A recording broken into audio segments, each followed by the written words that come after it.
व्यासप्रसादाच्छ्रुतवान् एतद्गुह्यमहं परम्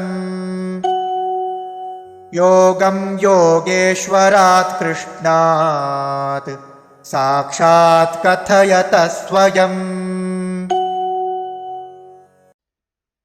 व्यास प्रसादात् श्रुतवान् एतत् गुह्यम् अहं परम् योगं योगेश्वरात् कृष्णात् साक्षात् कथयतः स्वयम्।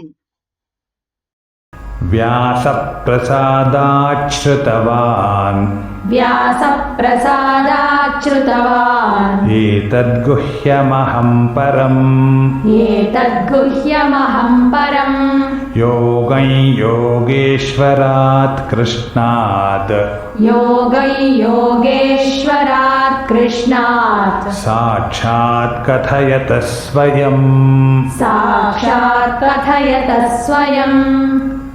व्यासप्रसादात् श्रुतवान् एतद्गुह्यमहं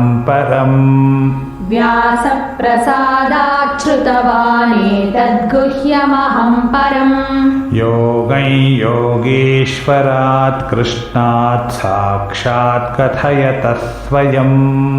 योगं योगेश्वरात् कृष्णात् साक्षात् कथयतः स्वयम्।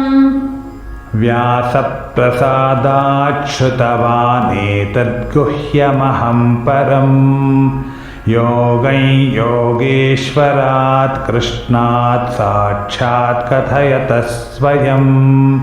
व्यासप्रसादात् श्रुतवान् एतद्गुह्यमहं परम् योगं योगेश्वरात् कृष्णात् साक्षात् कथयतः स्वयम्।